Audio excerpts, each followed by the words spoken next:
Hold on, Nizar, go ahead. Yeah, There are a lot of questions. Go ahead, Nizar. yeah, Mr. Feldman, regarding the abduction today, or the so-called abduction, because Hamas has not declared that they have abducted anyone yet. From what we hear from Gaza and from the West Bank, there is blame on the United Nations that they are not impartial, that they have taken sides in the past and now. At the outset, when the 3 Israelis were abducted, Hamas was blamed straightforward. Then the investigations turned out that it was not Hamas who abducted them, but an independent group. And then today, I mean, the United Nations is viewed as taking sides by accusing Hamas, where Hamas did not declare that they have arrested this officer. Also, how can you said in the statement, it was obvious that you said you don't know the details about how this abduction happened or how the 2 Israeli soldiers were killed. To explain to the viewers in the Middle East, how can you explain these partial-sided messages coming from the United Nations? Both sides in this conflict have, at times and in the strongest terms, expressed their concern with statements that the Secretary General or others have said. Both sides. So both sides have accused the United Nations of bias at various points in this conflict.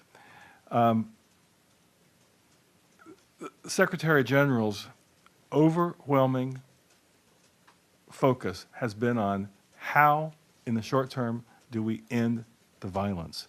And the statements have been guided by the principles of this organization, by the best information that's available to us at the time, and you are absolutely right, and we state when we do not have any independent means of verifying things. But in this case, we don't really have a whole lot of questions about whether or not there was an Israeli soldier who was captured or not. It seems fairly clear from all the reporting, but you're right, we have not been there on the ground to see it in person, but it seems fairly clear that the Secretary General felt strongly enough to come out with the statement based on what appear to be sufficient number of reports that suggest credibility.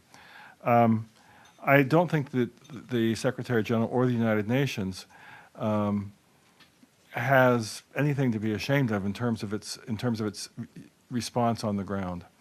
When you look at 240,000 Palestinians taking shelter in 80-some schools in the Gaza Strip, where you have WFP, WHO, UNICEF, and of course UNRWA primarily working to address the humanitarian needs in the Gaza Strip. There's been a great mobilization of effort by this organization in recognition of the suffering that civilians in the Gaza Strip are taking, and I hope that that's what your viewers have focused on, is the incredible work that UN staff across the board has done trying to alleviate the suffering. And I'm proud when I hear the stories of how UN staff has been operating in Gaza in very dangerous situations. I think you're aware that 8 staff members have been killed in this organization.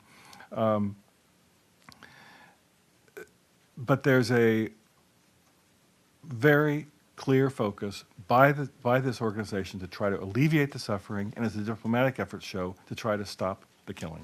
But it is equally, sorry, just to follow up on These are- that, it's equally important, I mean, to show impartiality in the statements, because accusations could really be translated into blood in this case. As I've said, both sides have at times expressed very strong reservations about what they see, what they don't like in our statements.